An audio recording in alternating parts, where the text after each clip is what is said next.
as well as philosophical.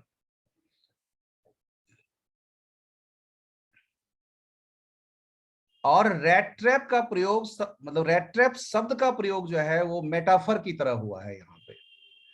क्यों metaphor की तरह हुआ है? क्योंकि वो कहता है कि ये दुनिया ही एक रेट ट्रैप है, राइट? वो दुनिया को ही रेट ट्रैप मानता है। और द ऑथर हाईलाइट्स द, इसमें ऑथर ने क्या हाईलाइट किया है? तो ह्यूमन प्रेडिकामेंट को हाईलाइट किया है। मानवीय त्रासदी, मानवीय दुर्दशा, यानी मानव किस हद तक परेशानी के गर्त में चला जाता है उसको दर्शाने का काम किया है इस पोएम में, इस चैप्टर में।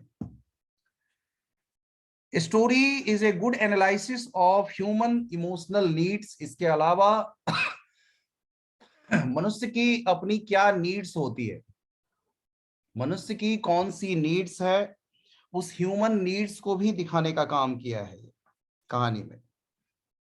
मनुष्य की क्या जरूरत है उसको दिखाने का काम किया है इस कहानी में।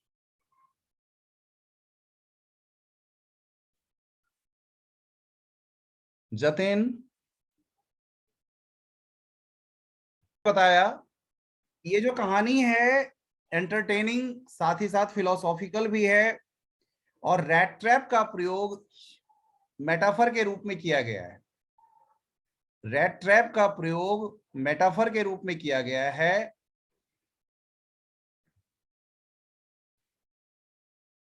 पूरी दुनिया को ये रैट ट्रैप कहता है। रैट ट्रैप सेलर जो है, एक समय ऐसा आता है कि a time comes when he starts thinking the whole world as a rat trap. एक समय आता है कि पूरी दुनिया को वो रैट ट्रैप समझने लग जाता है। ये फिलॉसफी है। ऑथर ने ह्यूमन प्रेडिकामेंट ऑफ टेम्पटेशन, यानी लालच की वजह से मनुष्य को किस दुर्गति का सामना करना पड़ता है, किस दुर्गति तक वो पहुंच जाता है, इसको हाईलाइट किया है। ह्यूमन प्रेडिकामेंट को हाईलाइट किया है। ऑल थ्रू द स्टोरी, पूरे कहानी में आप देखेंगे कि there is a subtle humour भी है। ह्यूमर का मतलब होता है हंसी मजाक। जैसे पढ़ते पढ़ते में ऐसा लगे, कुछ मजाकिया सा लगेगा आपको, हंसी आएगी आपको। That serves in lightning the seriousness of its tone, जिसकी वजह से जो सीरियसनेस है वो कहीं ना कहीं, जो कहानी की सीरियसनेस है वो कहीं ना कहीं क्या होती है, वो हल्की हो जाती है। नहीं तो कहानी पढ़ने में सीरियस लगने लग जाएगी और फिर अच्छा नहीं लगेगा। इस वजह से बीच बीच में इसका प्रयोग किया गया है।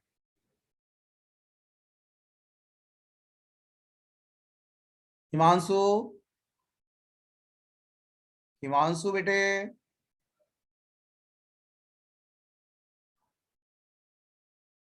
चलो देखो बेटा,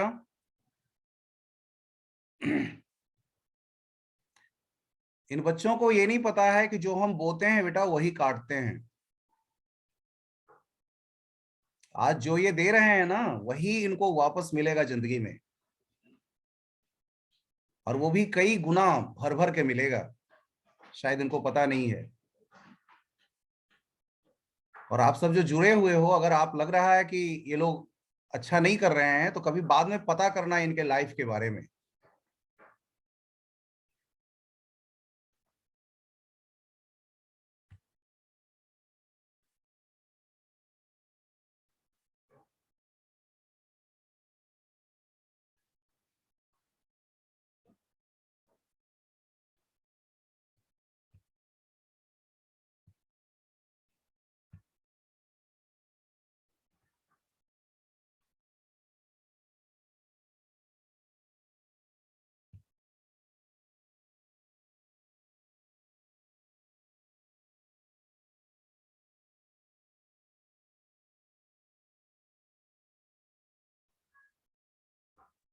अगर मेरी आवाज सुनाई पड़ रही है बेटा तो हाथ आप रेज करना सिर्फ। करण मेरी आवाज जा रही है? Okay fine.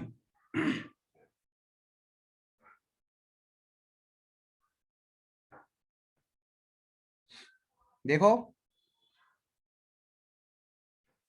आगे देखते हैं।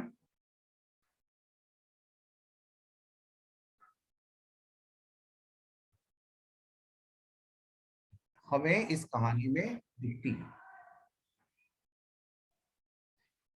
मैसेज क्या है कहानी का। कहानी के कुछ मैसेज भी हैं कि latent spark of human goodness, ये जो मानवता की जो छुपी हुई, मानवता के छुपे, मतलब मानवता हर व्यक्ति के अंदर छुपा होता है।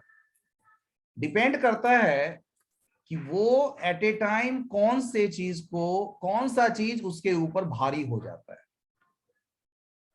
समझ रहे हैं? कौन सा चीज भारी होता है और उसी के अकॉर्डिंग जो है वो बर्ताव करता है, उसी के अकॉर्डिंग उसके लाइफ की क्रियाकलाप होते हैं। लेकिन अच्छाई होती सबके अंदर है, इनहेरेंट होती है, छुपी होती है।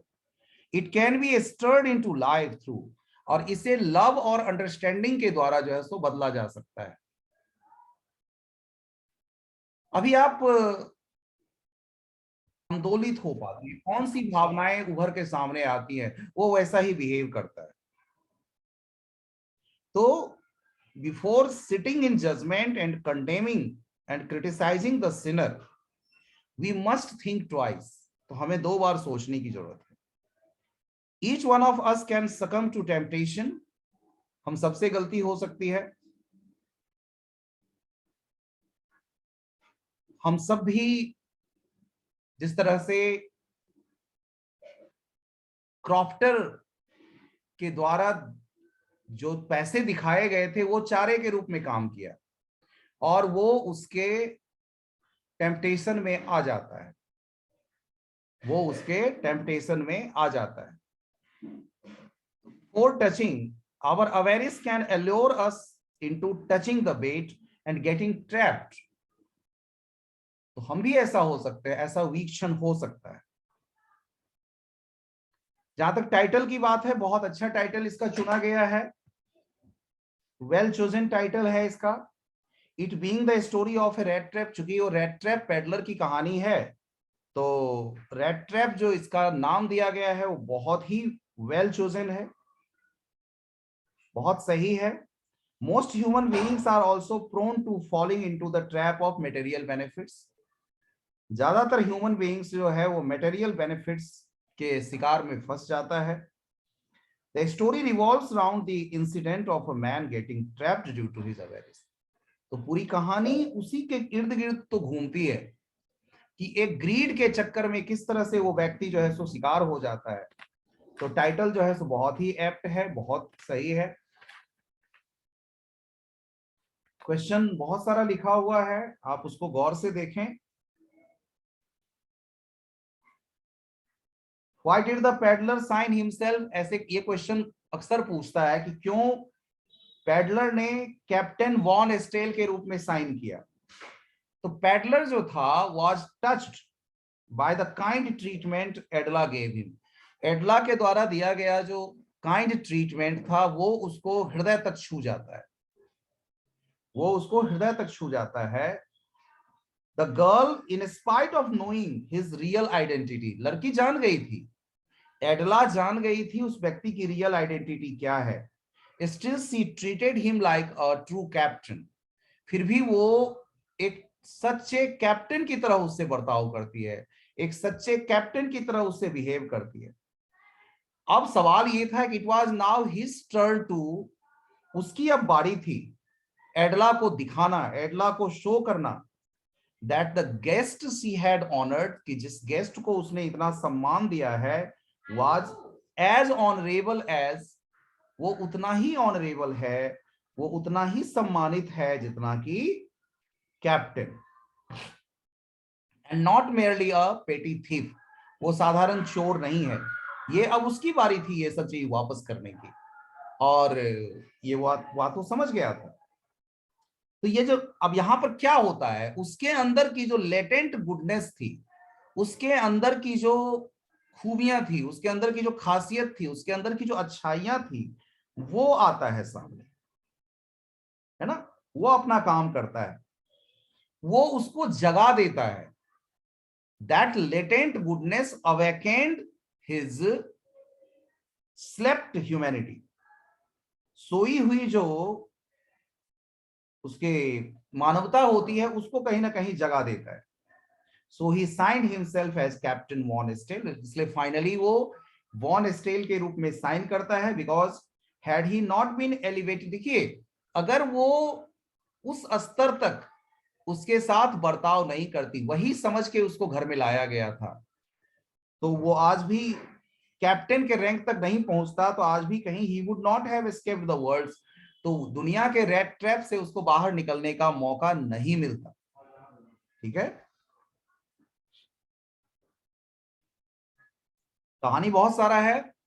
देखिए 31st की जो क्लास होगी, पेपर तो बाद में ही होगा, 31st के क्लास में आप तीनों चैप्टर का रिवीजन करके, दोनों चैप्टर और एक पोएम का रिवीजन करके जो बचेगा